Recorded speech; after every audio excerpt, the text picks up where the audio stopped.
예수님을 높이기 원해.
사랑의 하나님, 거룩한 주일입니다.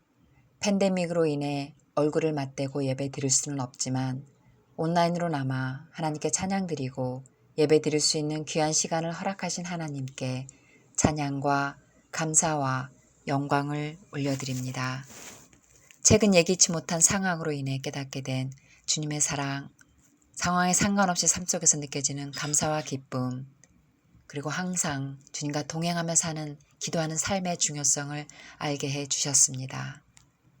주님을 모르는 세상 사람들은 미래에 대한 불안과 염려 속에서 살고 있지만 저희들은 주님의 보혈로 영원한 생명인 구원을 선물로 받았고 그 선물로 인해 우리 사랑하는 청년들은 주님의 은혜 안에서 영원한 삶을 누리고 있습니다. 비록 부족하고 연약한 저희들이지만 있는 그대로를 사랑하여 주신 주님께 다시 한번 감사를 드립니다. 우리 청년들이 하와이, 한국, 그리고 그 외 여러 지역에서 흩어져서 온라인으로 예배를 드리고 있습니다. 때가 되어 다시 대면으로 만나 함께 예배를 드릴 때까지 각자 있는 곳에서 승리하며 하나님 말씀에 순종하는 삶, 매 순간마다 기도로서 주님과 교통하는 삶을 살 수 있기를 간절히 기도합니다. 우리 청년들의 필요를 아시는 하나님, 그리고 들으시는 하나님, 우리의 기도 제목을 잘 아시오니 성령님께서 저희들을 위해 기도해 주시고 또 저희들의 기도에 응답해 주실 것을 믿습니다. 오늘 저희들은 노희균 목사님의 새로운 질서라는 빌립보서 3장의 설교 말씀을 듣게 됩니다. 설교 말씀을 통해 목사님께서 전하고 싶어 하시는 메시지를 저희들이 잘 이해하고 마음에 잘 새겨서 삶 속에 적용하고 실천하도록 성령님께서 목사님과 저희 청년들에게 감동을 더해 주시기를 기도합니다. 또 한 주간 세상 속에서 생활할 때에도 우리 청년들이 어느 곳에 있든지 늘 하나님의 자녀로서 세상에서 빛과 소금의 삶을 살게 하시고 힘들더라도 포기하지 않고 인도하시는 하나님을 바라보게 하여 주시옵소서. 또한 우리 청년들이 모두가 이 여름에 지치지 않고 안전하고 건강한 삶을 살 수 있기를 간절히 기도드립니다. 오늘 예배 모든 순서를 하나님께서 인도해 주시기를 간절히 기도드리며 예수님의 이름으로 기도드렸습니다. 아멘. 오늘 하나님께서 주신 말씀은 빌립보서 3장 12절에서부터 17절 말씀입니다. 함께 봉독하시겠습니다. 내가 이미 얻었다 함도 아니요 온전히 이루었다 함도 아니라 오직 내가 그리스도 예수께 잡힌 바 된 그것을 잡으려고 달려가노라. 형제들아, 나는 아직 내가 잡은 줄로 여기지 아니하고 오직 한 일, 즉 뒤에 있는 것은 잊어버리고 앞에 있는 것을 잡으려고 표대를 향하여 그리스도 예수 안에서 하나님이 위에서 부르신 부름의 상을 위하여 달려가노라. 그러므로 누구든지 우리 온전히 이룬 자들은 이렇게 생각할지니 만일 어떤 일에 너희가 달리 생각하면 하나님이 이것도 너희에게 나타내시리라. 오직 우리가 어디까지 이르렀든지 그대로 행할 것이라. 형제들아, 너희는 함께 나를 본받으라. 그리고 너희가 우리를 본받은 것처럼 그와 같이 행하는 자들을 눈여겨보라. 아멘. 오늘 하나님의 말씀은 빌립보서 3장 12절부터 17절의 말씀으로 새로운 질서라는 주제로 여러분과 하나님의 말씀을 나누기 원합니다. 우리가 지난주에 빌립보서의 말씀으로요, 새로운 창조에 관해서 말씀을 나누었지요. 오늘은 여러분과 새로운 질서에 관해서 말씀을 나누고자 합니다. 최근에요, 저희 신영이하고 하영이한테 그 한국말로 아빠 이름이 뭐니, 엄마 이름이 뭐니 이렇게 물어보고 한국말로 저의 이름과 우리 아내의 이름을 이렇게 가리키고 있습니다. 저희 영어 이름만 아니까 한국 이름을 좀 가리켜야 될 필요가 있을 것 같아서 이제 한국 이름을 가리키고 있는데요. 최근에 제가 또 물어봤어요, 신영이한테. 그랬더니 신영이는 제 이름이 노희균인데 노희준 이렇게 얘기를 하더라고요. 그래서 아빠 이름이 노희균이라고 이렇게 정정을 해줬죠. 그러니까 하영이한테 이제 물어봤어요. 하영이도 이제 제 이름은 정확하게 이제 부르더라고요. 그래서 이제 엄마 한국 이름이 뭐야? 라고 이렇게 하영이한테 물어봤습니다. 우리 신영이는 그 대답을 하더라고요. 우리 하영이는 아직 나이가 어리지요. 그래서 엄마 이름이 뭐야? 라고 이렇게 물었더니 우리 하영이가 뭐라고 대답을 했을까요? 궁금하시죠? 우리 하영이한테 엄마 이름이 뭐야? 라고 물어봤더니 엄마 이름이 엄마래요. 엄마. 그래서 아내와 웃었습니다. 이 맞는 말이에요. 제 아내의 이름이 은정인데 뭐 본명은 아니지만 하영이에게는 엄마가 확실하게 맞는 것이죠. 오늘 말씀은요, 우리가 질서에 관한 내용으로 말씀을 나누기 원합니다. 지난주에 우리는 새로운 창조, 사도 바울이 말씀한 어떻게 해서라도 복음을 알아 구원을 받은 성도로서의 삶을 원하는 그의 간절한 마음, 새로운 창조를 이루시는 우리 하나님을 향한 그의 그 복음으로 말미암아 변화된 삶을 갈망하는 그러한 말씀을 나누었습니다. 제가 지난주에 그 호머,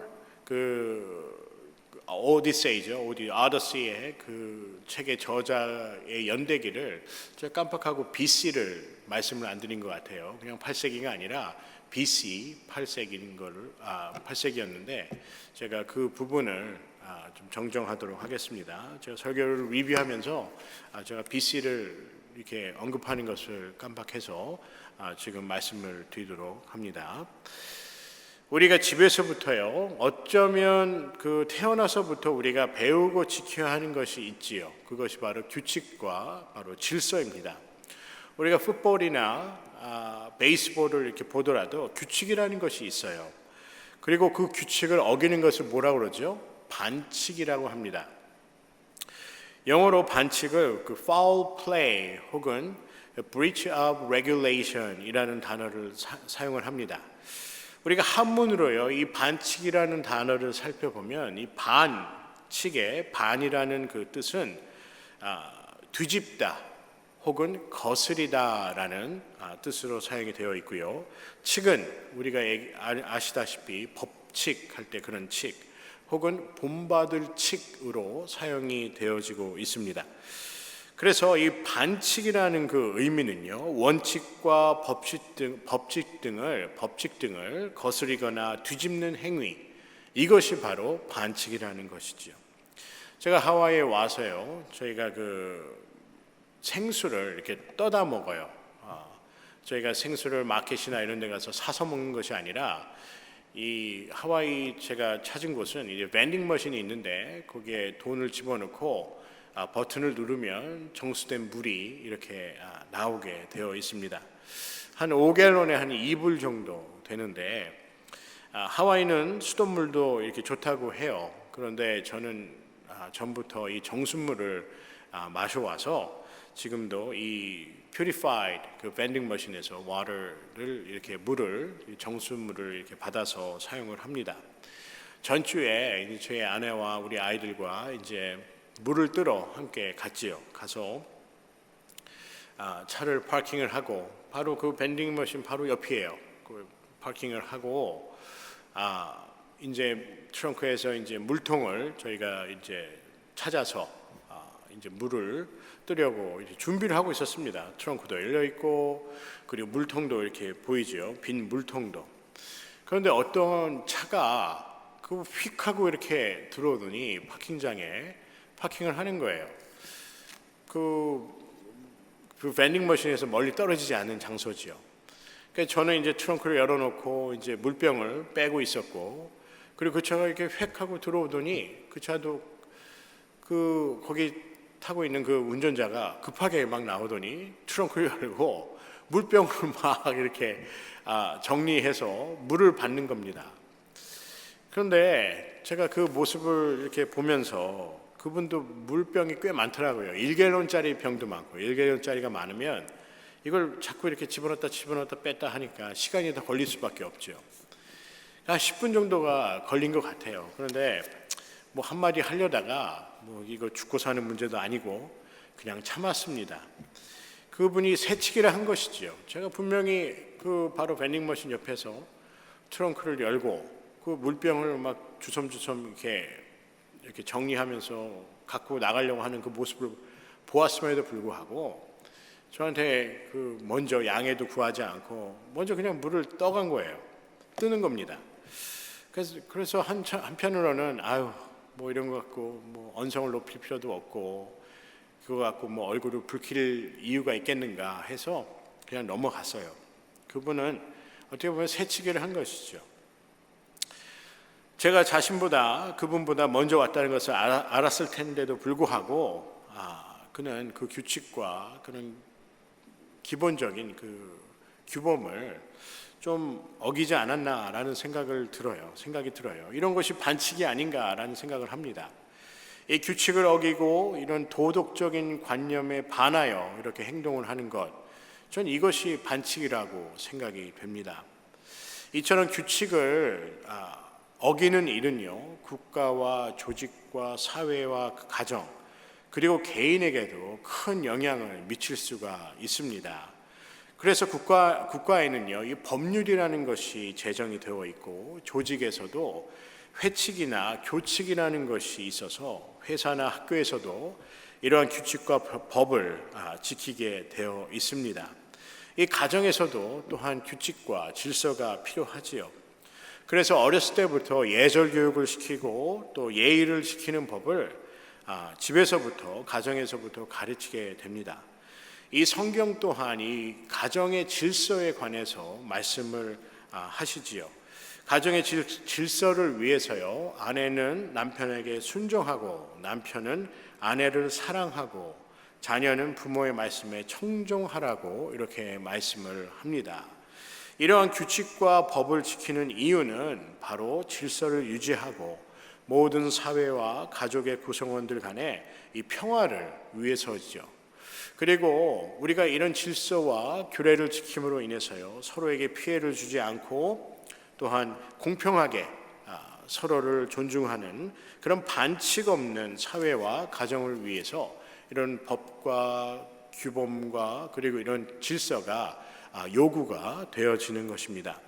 저희 연합감리교회에서도요, 이렇게 동일한 교회의 규칙과 이런 법이 있습니다. 저희 연합감리교회에서는 Book of Discipline이라고 하죠. 그 장정이라고 합니다. 교단에 속해 있는 모든 교회의 목회자, 사역자, 성도, 그리고 연회에 속한 모든 스태프들은 이 장정을 따를 의무를 갖고 있습니다. 이런 우리가 정한 이런 규범과 그런 법, 그리고 우리 교단의 그 장정을 따르지 않는다면 어떻게 될까요? 질서가 무너질 것입니다. 또 질서의 그 의미가 훼손되겠지요. 우리가 예수 그리스도를 믿고 회개하여서 하나님의 은혜로 새로운 사람이 되고 나서 해야 될 것이 무엇일까요? 우리가 재창조, 하나님께 창조받음을 깨닫고 우리가 해야 될 것이 무엇일까요? 오늘 말씀은요, 예수 믿고 회개하고 하나님의 은혜를 체험하고 성령의 감화 감동의 역사하심을 경험하여서 새로운 삶을 살아가는 우리들에게 의무가 있다는 것을 말씀합니다. 그 의무는요, 새로운 삶 안에 질서가 있는데 그 새로운 질서를 따라야 한다는 것입니다. 어떻게 보면 우리가 새로운 삶을 깨닫고 하나님의 은혜로 새 삶을 얻고 구원의 확신이 있는 우리 삶에 더 큰 자유함이 있어야지 어떻게 의무나 책임이 있어야 합니까? 그런 것들이 어떻게 보면 우리에게 짐이 될 수 있지 않습니까? 라는 그러한 질문이 생길 수도 있습니다. 여러분, 우리가 수년 동안 여행을 간다고 생각을 해볼까요? 우리가 앞으로 50년, 100년, 80년 이렇게 여행을 간다 생각이 되면 여러분 옷 한 벌 갖고 갈 수 있겠습니까? 물론 무전 여행이라 하여서 어떠한 일정 기간 동안 아무것도 갖고 가지 않을 수도 있겠지요. 하지만 무척 힘든 여행이 될 것이라 생각이 됩니다. 우리가 말하는 신앙의 여정은 무전 여행이 아니라요, 하나님과 동행하여서 하나님의 공급하심과 인도하심이 있는 행복하고 의미 있는 가치 있는 여행이 되라고 말씀하십니다. 40년 광야의 생활 동안 이스라엘 민족들은요, 어느 정도의 고생이 있었겠지요. 집도 없고 그저 계속해서 행군해야 되고 잠시 쉬기도 하겠지만은 언제쯤 이 광야 생활이 끝날 수 있을까에 대한 그러한 걱정도 함께 있었을 것입니다. 하지만 하나님께서는 낮에는 구름기둥으로 밤에는 불기둥으로 그들을 인도하시고 광야의 한가운데서 그들이 굶거나 그리고 목마르지 않았다고 성경은 말씀합니다.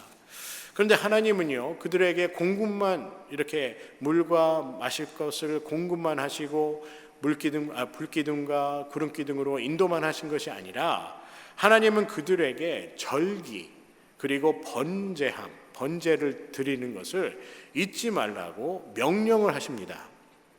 이스라엘 민족에게 약속의 땅에 들어가는 것이 더 급할 수도 있지요. 빨리 들어가서 하나님께서 허락하신 그 땅에서 작물을 재배하고 그 기름진 곳에서 진짜 풍요로운 삶을 살기를 그들은 갈망하였을 것입니다. 그런데 하나님은 그들에게 번제, 소제, 속건제, 화목제, 속죄제 같은 그러한 그 번제를 드림으로 인해서 이스라엘 민족들에게 하나님을 경외하고 하나님을 예배하고 그리고 하나님을 섬기는 법을 먼저 가르쳐 주셨습니다. 그것이 그냥 40년 광야 생활 때만 그런 것이 아니라 그들이 약속의 땅에 들어가서도 하나님께서 주신 그 율법과 규례를 지키라고, 절기를 지키라고 그렇게 말씀하셨다는 것이지요. 왜 하나님은 그들에게 율법을 주시고 규례를 주셨을까요? 그들은 더 이상 애굽에서, 이집트에서 종살이하던 그러한 사람들이 아닌, 백성이 아닌 하나님의 백성이라는 것을 그들은 알아야 하기 때문입니다. 그들이 더 이상 애굽의 종이 아니기 때문에 하나님의 법과 율례와 규례를 지켜야 한다는 것이지요. 율법과 규례를 하나님께서 이스라엘 민족에게 주신 이유는요, 그들이 종의 노예의 신분이 아닌 하나님의 백성으로서의 사는 법을 가르쳐 주기 위해서 하나님께서 이러한 율법과 규례를 가르쳐 주시고 허락하여 주셨다는 것입니다. 영국 왕실에는요, 아직도 그 왕실의 권위를 위해서요, 왕족으로서의 법도를 지켜야 함을 강조하고 있습니다. 이에 반하는 행동을 하거나 또한 왕실의 권위를 떨어뜨리는 심각한 문제를 야기시켰을 때는요, 왕실에서 영구적으로 제명을 할 수도 있다고 합니다. 사도 바울은 복음으로 말미암아 자신의 새로운 정체성을 깨달은 사람이지요.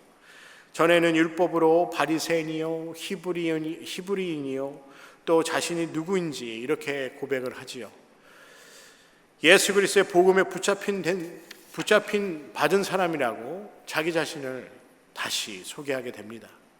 전에는 사도 바울은 자신이 바리새인이요, 히브리인이요, 또 베냐민 지파라고 자신의 정체성을 설명하였는데, 예수 그리스도를 만나고 나서 복음을 듣고 나서는 자신의 정체성은 더 이상 히브리인, 베냐민 지파, 바리새인이 중요한 것이 아니라 자기는 새로운 삶, 새로운 창조물로 거듭난 새로운 사람이라는 것을 그는 강조하고 있습니다.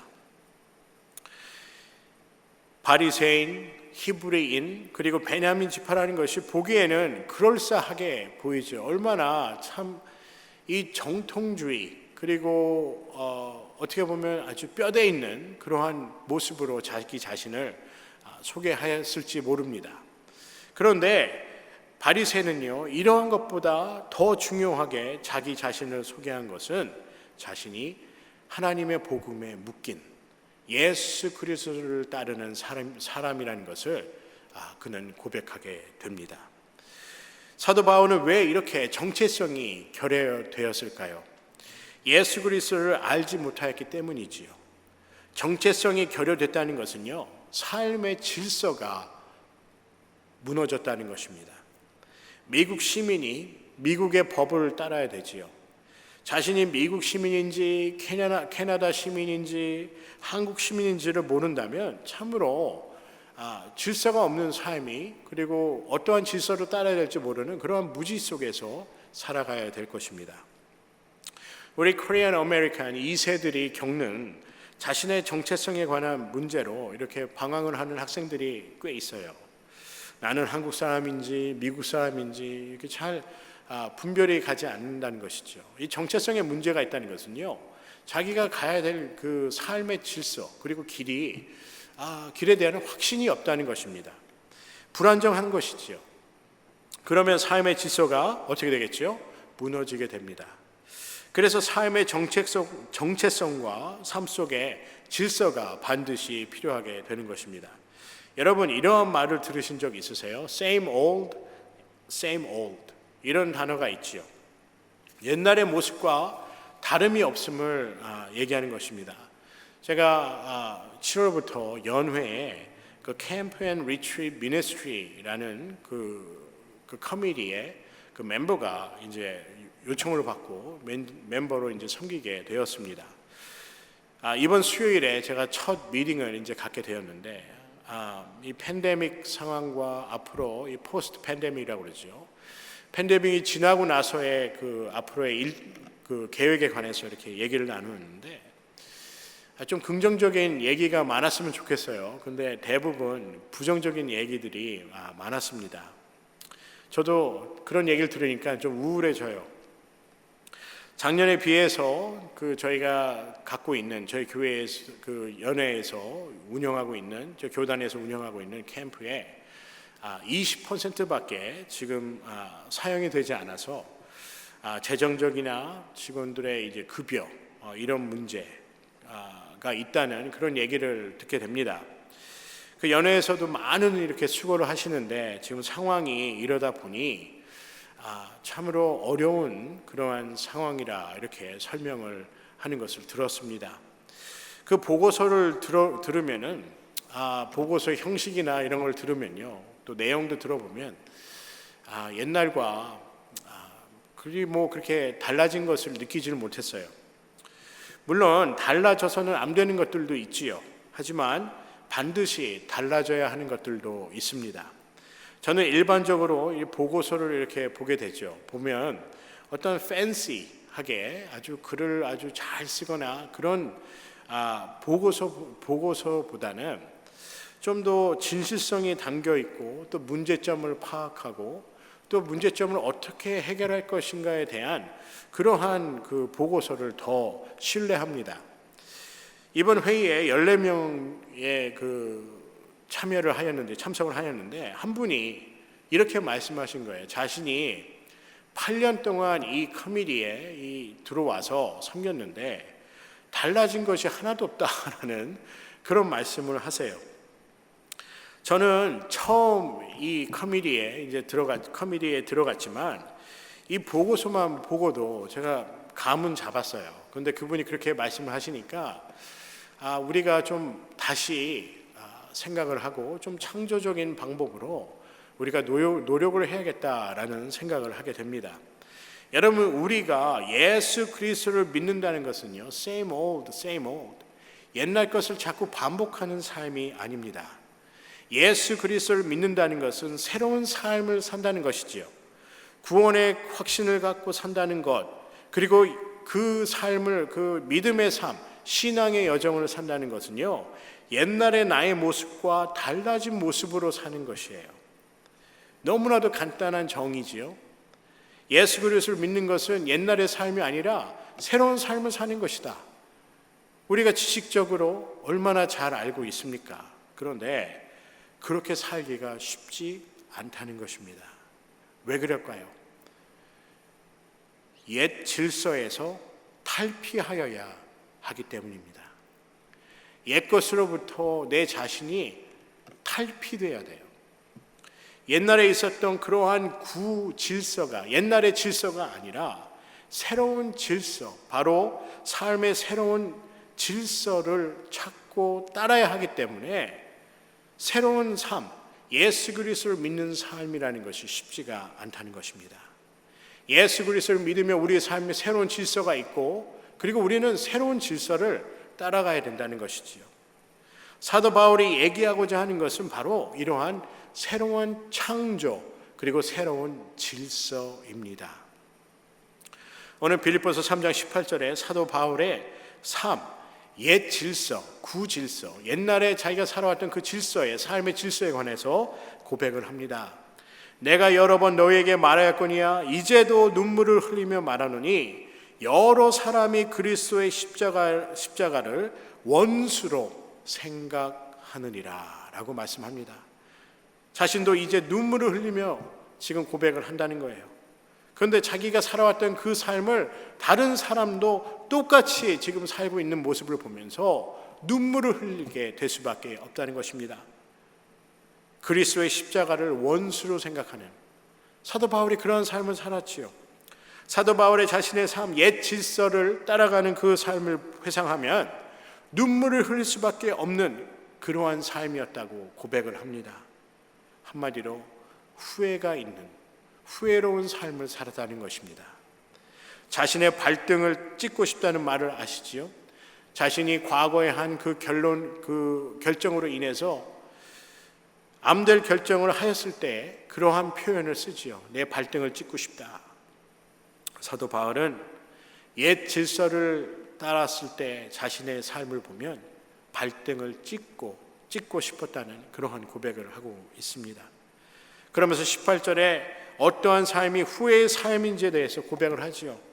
여러 사람들이 그리스도의 십자가의 원수로 생각하고 사는 삶, 그리스도를 원수로 생각하고 살았던 사도 바울의 모습을 뒤돌아보면 눈물밖에 흘릴 수 없다는 것입니다. 사도 바울이 말하는 옛날의 질서가 무엇이죠? 그리스도를 십자가의 원수로 생각하고 살았어요. 다시 말하면 그리스도의 십자가 없이 산 삶은 눈물을 흘릴 수밖에 없는 삶이었다고 사도 바울은 고백을 하고 있습니다. 여러분, 십자가가 무엇입니까? 우리에게 새로운 질서를 주는 길입니다. 예수 그리스도가 십자가에서 죽으심으로 우리의 모든 죄가 사여지고 구원의 소망을 바라볼 수 있는 새로운 질서가 우리 삶에 세워졌다는 것입니다. 여러분, 예수 믿는 것이 왜 필요할까요? 그리고 왜 중요할까요? 예수 그리스도만이 우리의 삶을 새로운 방향, 그리고 새로운 질서를 우리에게 제시하기 때문입니다. 여러분도 잘 아시는 요한복음 14장 5절과 6절의 말씀에 보면 예수 그리스도께서 새로운 질서에 관해서 말씀을 하시지요. 도마가 가로되 주여 어디로 가시는지 우리가 알지 못하거늘 그 길을 어찌 알겠습나이까. 예수께서 가라사대 내가 곧 길이요 진리요 생명이니 나로 말미암지 않고는 아버지께로 올 자가 없느니라 라고 말씀합니다. 여러분, 도마가 고백한 예수 그리스도께서 어디로 갈지 모르는데 우리가 어디로 가야 될지 우리가 어떻게 알겠습니까? 라는 고백은요, 우리가 옛 질서 속에 살았을 때의 고백입니다. 옛 질서 속에 사는 우리의 모습입니다. 우리 삶의 옛 질서를 따라 사는 삶은 어떠한 삶일까요? 알지 못하는 길로 가는 삶과 똑같습니다. 그래서 우리가 예수 그리스도를 믿어야 하는 것입니다. 여러분, 인생이 우리가 삶을 살 때 언제 제일 비참한 삶인 줄 아세요? 못 먹고 가난하고 힘없고 그것이 비참한 삶이 아닙니다. 그런 것들은 얼마든지 극복할 수 있어요. 그런데 가장 비참한 삶은요, 앞길이 보이지 않는데 그 길을 걸어가는 삶이 가장 비참한 삶입니다.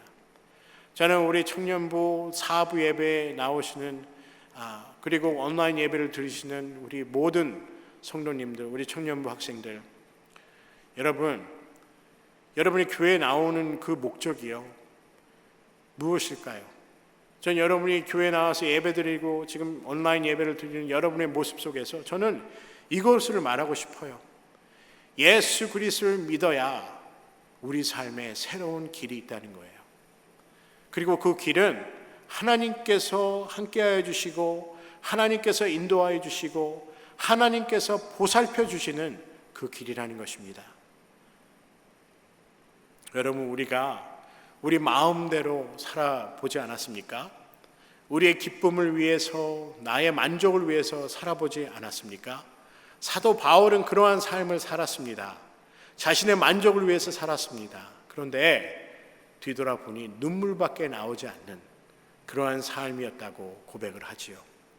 그래서 예수님은요, 이런 이들에게 당신이 예수 그리스도께서 바로 길이요 진리요 생명이라고 말씀하십니다. 그리고 예수 그리스도께서요, 우리의 삶에 예수 그리스도를 믿고 회개하고 하나님을 따르고자 하는 모든 자들에게 하나님께서 새로운 질서, 새로운 길, 새로운 방향을 보여주시겠다고 약속하셨다는 것입니다. 저는 이런 말씀을 드려도 될까 모르겠어요. 여러분의 삶을 위하여, 그리고 제 자신에게도 하는 말입니다. 여러분, 교회가 재미없게 느껴지십니까? 이 교회가 고리타분하게 들리세요? 그래서 어떤 분들은요, 유머가 많고 재밌게 이렇게 설교하신 분들을 찾는 그런 설교를 듣는 분들도 많으세요. 제가 그게 나쁘다는 것이 아닙니다. 모든 목회자와 사역자가 다 다른 그러한 탤런트가 있고 하나님께 받은 기프트가 다르기 때문에 다를 수 있지요. 그런데 저도 이 교회는 다이내믹해야 된다고 믿어요.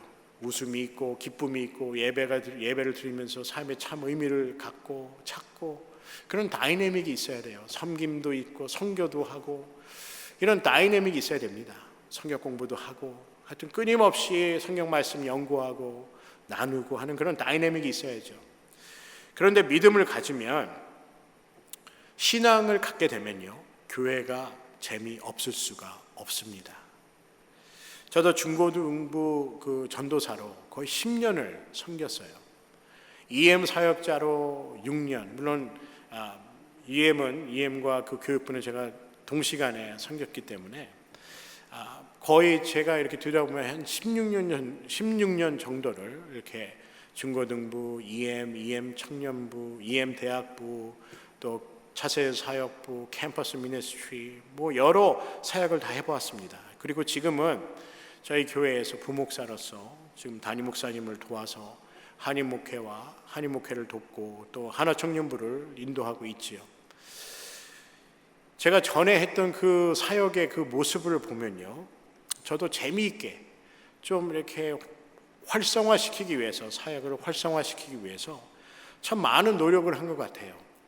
이 프로그램도 만들어보고, 이 펠로우십 위주로, 친교 위주로 사역도 해보고, 인앤아웃 미니스트리라고 해서 그 예배 드리고 성경 공부 끝나면 무조건 인앤아웃 먹으러 가고, 거기서 또 펠로우십도 하고, 또 놀러 가고, 이런 친교하고 그런 사역을 많이 해봤어요. 그리고 교회에 정착하게 하는 그런 프로그램도 만들어서 시도도 해보고, 캠퍼스 프로그램도 만들어서 시도도 해봤습니다. 그런데요, 이런저런 프로그램으로 예수 믿는 것이 아니라 예배와 성경 공부에서 대부분 깨어지게 됩니다. 저는 왜 그럴까 생각을 해봤어요. 우리가 얼마나 팬시한 프로그램이 많아요. 교회에 오면 첫 오시는 성도들을 잘 대접하고 하는 거 얼마나 중요합니까? 그게 나쁘다는 것이 아닙니다. 그리고 인앤아웃 미니스트리, 우리 젊은 우리 학생들 같이 모여서 서로 대화 나누고 가서 햄버거 먹고 아주 즐겁게 아주 좋은 사역이지요. 그런데 그런 프로그램으로는 깨어지지 않았다는 것이에요. 물론 그것이 함께 연합하는, 함께 마음을 나누는, 마음을 여는 그런 중요한 그러한 수단은 될 수가 있을 것입니다. 그런데 제가 이 경험을 보면 예배를 통해서, 찬양을 통해서, 그리고 성경 공부를, 성경을 배우면서 대부분 다 깨어지더라고요. 왜 그럴까라는 생각을 해봤어요. 여러분, 성경 말씀과 그리고 예배와 찬양을 통해서요, 우리는 말씀의 새로운 삶의 질서와 그리고 감동을 갖기 때문입니다. 교회는 하나님을 만나고 새로운 삶을 찾는 그런 곳이지요. 삶의 새로운 질서를 찾고 경험하여서요, 새로운 소망과 확신을 갖는 곳이 바로 교회입니다. 이러한 펑션을 교회가 하지 않는다면 교회답지 않는 교회라고 저는 그렇게 생각이 됩니다.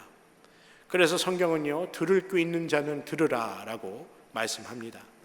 여러분과 제가요, 들을 귀 있는 그런 귀를 가져서 하나님의 말씀을 공부하고 배우고 실천하고 또 예배를 통해서 하나님의 살아계시고 역사하심을 경험하고 성령님의 날마다의 삶 속에 성령님께서 함께 인도하셔서 우리가 예수 그리스도께서 십자가에 죽으신 그 보혈의 참 의미와 은혜를 잊지 않고 우리의 신앙의 여정을 사는 여러분과 제가 되기를 주님의 이름으로 간절히 소원합니다. 사도 바울이 말씀하는 새로운 질서가 무엇일까요? 바로 십자가입니다. 교회에 걸려있는 이 십자가의 모양이 아니라 십자가의 사랑과 은혜라는 것입니다. 그래서 사도 바울은 이렇게 고백을 하지요. 빌립보서 3장 12절부터 14절에 이렇게 말씀합니다. 내가 이미 얻었다 함도 아니요 온전히 이루었다 함도 아니라 오직 내가 그리스도 예수께 잡힌 바 된 그것을 잡으려고 달려가노라. 형제들아, 나는 아직 내가 잡은 줄로 여기지 아니하고 오직 한 일, 즉 뒤에 있는 것은 잊어버리고 앞에 있는 것을 잡으려고 표대를 향하여 그리스도 예수 안에서 하나님이 위에서 부르신 부름의 상을 위하여 달려가노라 라고 고백을 합니다. 사도 바울이 말씀한 자신이 한 일 뒤에 있는 것은 어떻게 한다고요? 잊어버리겠다고 고백을 하지요.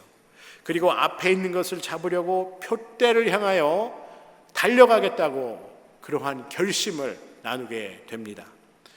신학적인 해석이 좀 다를 수가 있을지도 모르겠습니다. 어떤 분들은 이 표대를 사명, 소명, 구원이라고 해석을 하기도 합니다. 저는 이 표대를 우리 삶의 새로운 질서라고 저는 보고 싶습니다. 옛날의 삶에서 옛날에 우리가 살았던 그 질서에서 탈피하여서 새로운 삶의 질서를 향하여 달려가고자 하는 사도 바울의 마음을 우리 또한 갖기를 주님의 이름으로 간절히 소원합니다. 15절에 보면 성숙한 신앙에 대해서 말씀하시죠. 여러분, 성숙한 신앙이 무엇일까요?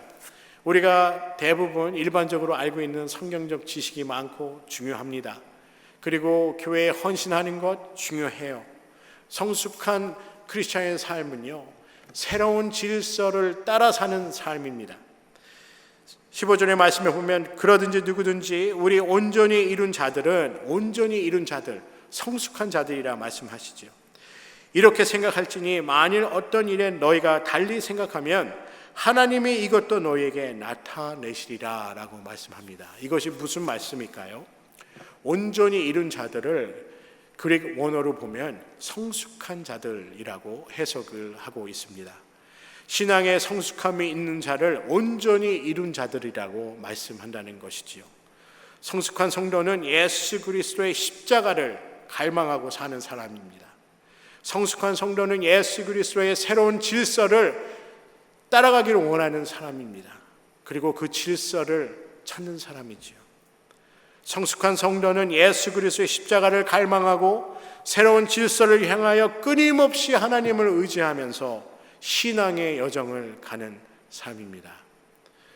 저는 여러분 모두가 이러한 새로운 질서를 받은 사람이고 아는 사람이고 그리고 그 새로운 질서를 향해서 달려가는 다림박질하는 최선을 다해 뛰어가는 그러한 사람이기를, 그러한 성도이기를, 그러한 하나님의 백성이기를 주님의 이름으로 간절히 소원합니다.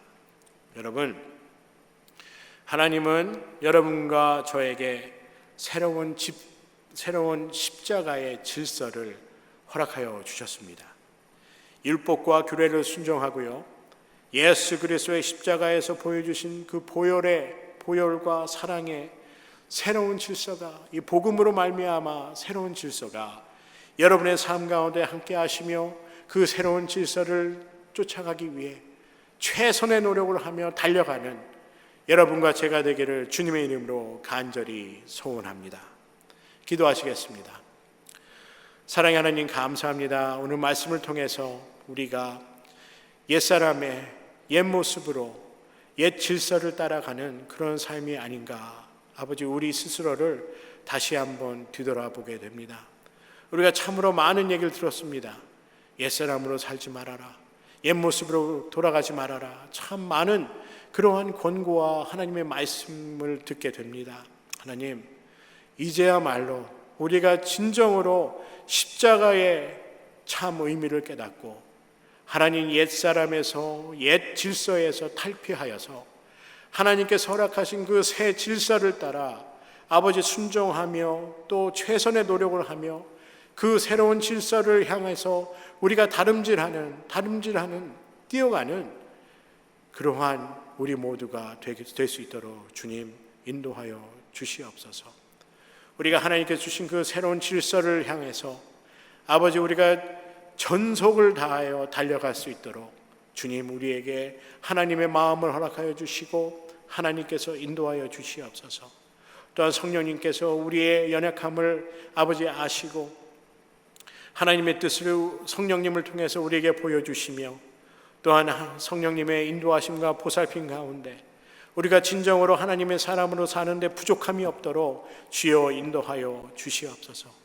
하나님, 우리에게 새로운 질서를 허락하여 주심을 감사합니다. 이 질서 속에서 우리가 좌로도 우로도 치우치지 아니하며 우리의 구원자시요 우리의 아바 아버지시며 우리를 죽음에서 삶으로 새로운 삶으로 인도하신 우리 예수 그리스도의 보혈의 참 의미를 깨닫고 날마다 전진하는 귀한 삶이 될 수 있도록 주님 축복하여 주시옵소서.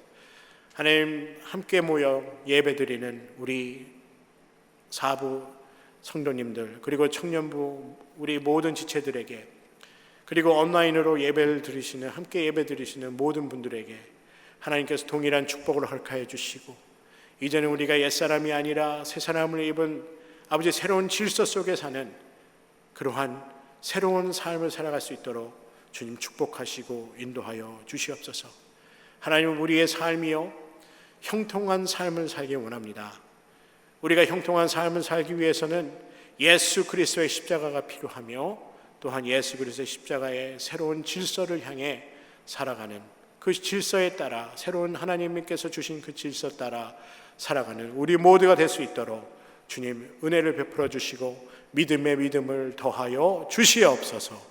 감사드리오며 예수 이름 받들어 간절히 기도드리옵나이다. 아멘. 다 함께 말씀 기억하시면서 찬양하시겠습니다.